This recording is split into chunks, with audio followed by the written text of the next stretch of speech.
بسم اللہ الرحمن الرحیم الحمد للہ نحمده ونصلی ونسلم علی رسولہ النبی الکریم۔ ہم پر اللہ تعالیٰ کے بعد سب سے زیادہ احسانات ہمارے پیارے آقا اور مولا ہمارے پیارے پیغمبر حضرت محمد عربی صلی اللہ تعالیٰ علیہ وسلم کے ہیں۔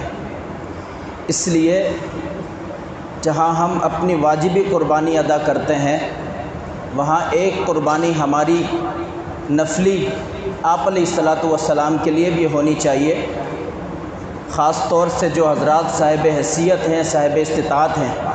حضرت علی المرتضیٰ رضی اللہ تعالیٰ عنہ کے بارے میں آتا ہے کہ حضرت علی رضی اللہ تعالیٰ عنہ 2 دمبے ذبح کیا کرتے تھے، ایک اپنی طرف سے، ایک حضور اکرم صلی اللہ علیہ وسلم کی طرف سے۔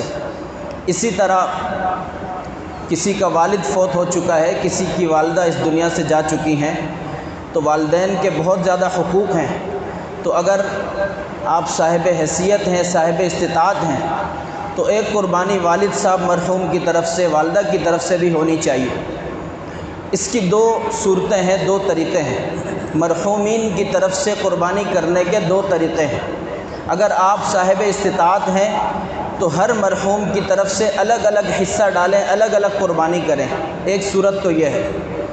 دوسری صورت یہ ہے کہ صرف ایک قربانی نفلی کریں اپنی طرف سے، ایک تو واجبی ہے جو ہم نے کرنی ہے ہر صورت میں، اس کے علاوہ ایک نفلی قربانی اپنی طرف سے کر کے اس کے تمام ثواب کو تمام مرحومین کے لیے دعا کر کے ایصال ثواب کر دیں کہ یا اللہ یہ جو میں نے نفلی قربانی کی ہے اس کا تمام ثواب جناب نبی کریم صلی اللہ علیہ وسلم کو پہنچا دیجئے، تمام انبیاء علیہ السلام کو پہنچا دیجئے، تمام صحابہ کو پہنچا دیجئے، تمام تابعین تبع تابعین کو پہنچا دیجئے، میرے والد صاحب کو، میری والدہ کو پہنچا دیجئے۔ ایک قربانی میں، نفلی قربانی کے ایک قربانی کے ثواب میں سب کو شامل کر سکتے ہیں۔ دوسرا مسئلہ یہ ہے کہ جب ہم قربانی کا جانور خریدنے کے لیے جاتے ہیں تو عام طور پہ ہم جانور کے دانت چیک کرتے ہیں۔ دانت کا جو چیک کرنے کا ہوتا ہے یہ علامت ہے۔ اصل چیز جو تعین کی گئی ہے شریعت میں وہ عمر ہے کہ جانور کی عمر پوری ہونی چاہیے۔ اگر ہم بکرا یا بکری ذبح کرتے ہیں تو اس کی عمر 1 سال متعین کی گئی ہے، کم سے کم 1 سال ہونا ضروری ہے۔ اگر ہم گائے، بیل یا بھینس وغیرہ ذبح کرتے ہیں تو اس کی عمر کم سے کم 2 سال ہونا ضروری ہے۔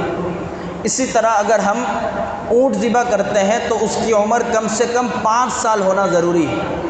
تو یہ جو عمر کی تعین کی گئی ہے یہ اصل ہے۔ اس پر پھر علامت کے طور پر دانتوں کا کہا جاتا ہے کہ سامنے کے 2 پکے دانت آ چکے ہوں۔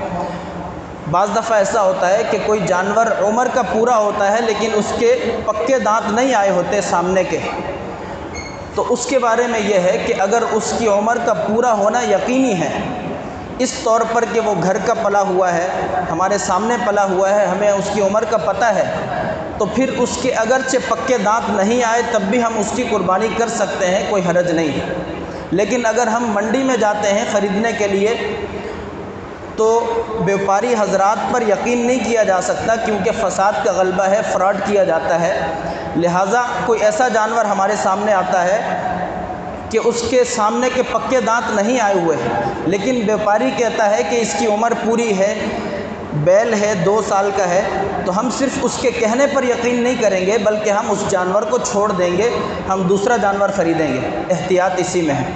اللہم انت السلام ومنک السلام تبارکت یا ذا الجلال والاکرام۔ اللہم اعنا علی ذکرک وشکرک وحسن عبادتک، وصلی اللہ تعالی علی خیر خلقہ محمد وعلی آلہ وصحبہ اجمعین برحمتک یا ارحم الراحمین۔